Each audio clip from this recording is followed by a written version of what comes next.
back for another book review. Today we are talking about this one. So this is Mountain Magic, Explore the Secrets of Old-Time Witchcraft by Rebecca Beyer? I'm not sure how to say this last name. But this book, so I'm gonna be real honest, the title feels misleading. And I know that it's a thing, but also can we just acknowledge that the Appalachians are not all of the mountains. Y'all are not just the only places with mountains. There's the Rocky Mountains, the Wasatch Mountains.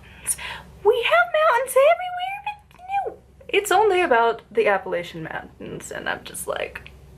See, I impulse grabbed this from the library because Mountain Magic, despite where I'm currently recording, which is my usual home, I'm not living here right now. I have moved in to help take care of a family member, so literally living in the mountains right now, and I was hoping for Mountain Magic to mean mountains, not just a specific set of mountains.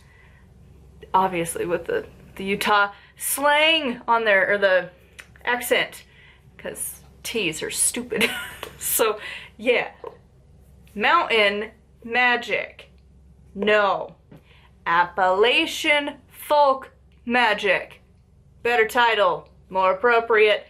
That's what this book is. I gave it a 2 because, again, wee bit misleading with that. And also, it really wasn't that great. Like, honestly, I'm giving it a star because of the artwork. Because whoever this artist was, gorgeous. Might even be multiple. I mean, we live in the era of, like, Shutterstock or whatever. But look at it. It's so pretty. The artwork, stunning. So pretty. But, like...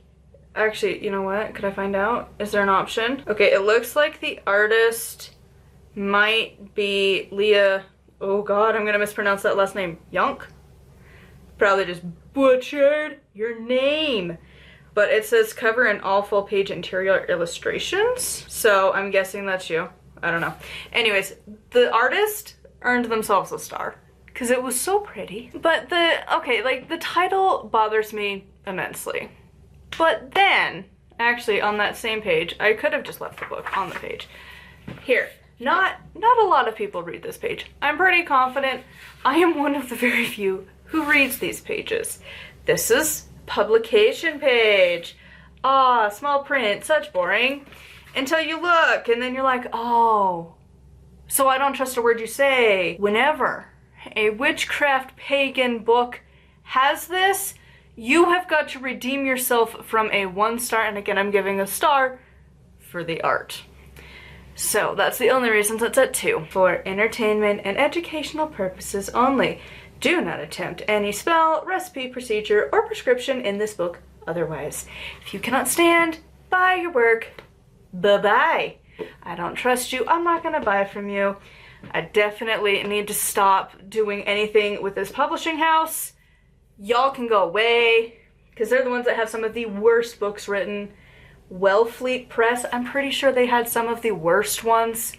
I'm like 99% sure. I could be wrong though, but I'm pretty sure it was them that have had some of the worst books I've ever read. But again, if you put that in your book, I don't want to read your book, because I am not here for entertainment. I am here to learn things. And I feel like they tried to skimp around that one with, and educational. No.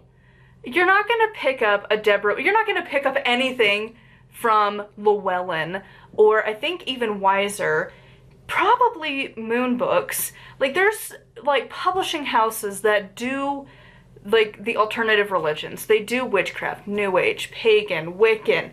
They do these communities. Maybe even some of the, like, satanic groups, to be honest, in, like, the left-hand paths.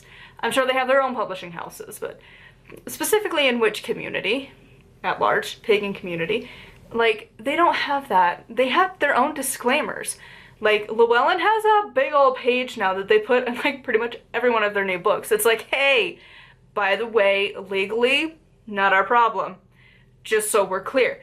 It does not say for entertainment purposes, by the way. None of them ever have said that. I don't think any from Wiser have said that. I don't think I've had any from, like, Moon Books. Again, why are you putting that in your book? I don't trust you.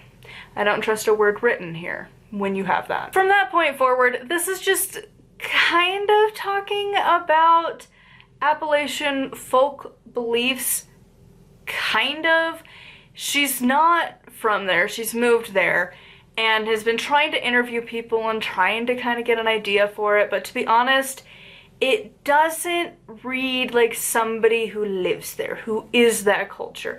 Because it is a culture, it's definitely a thing, it is its own little community of sorts, but I feel like when you have read books from the people who live there, you can tell.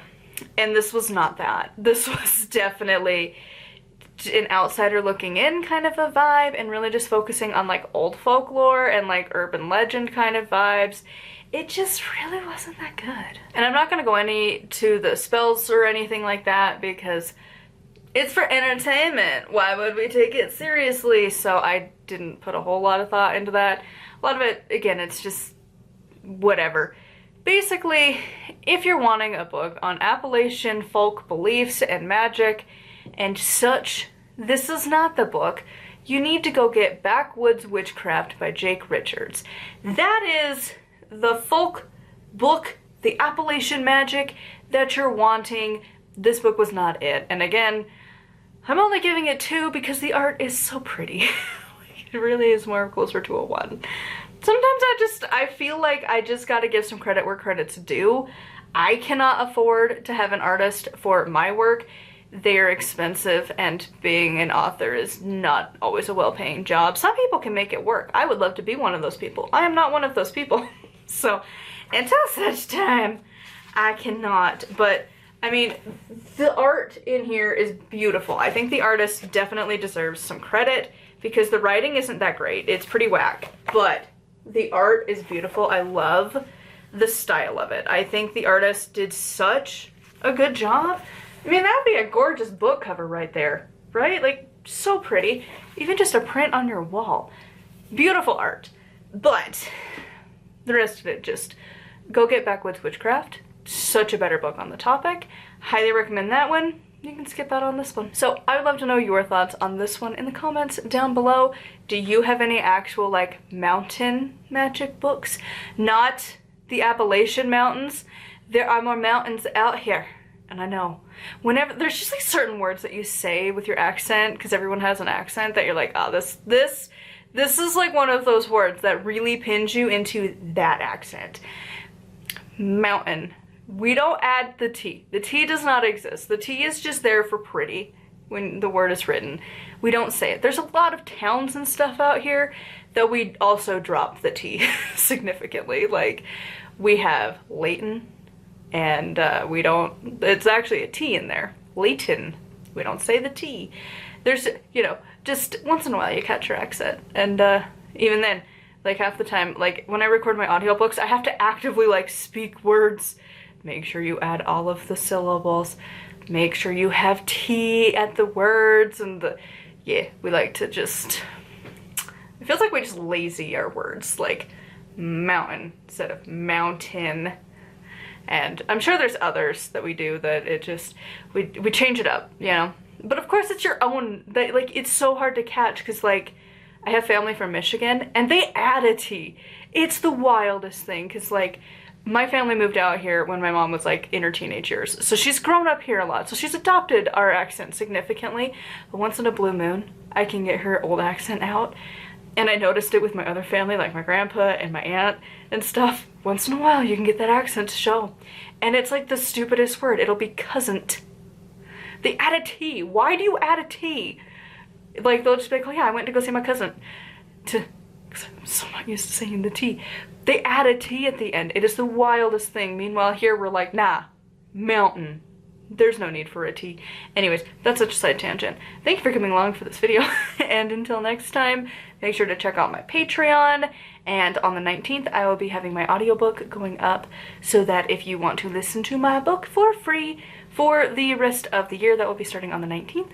And I will have a video talking about it then. So yeah, till next time, thank you for your support, watching, commenting, liking, all of that stuff. And until next time, bless be.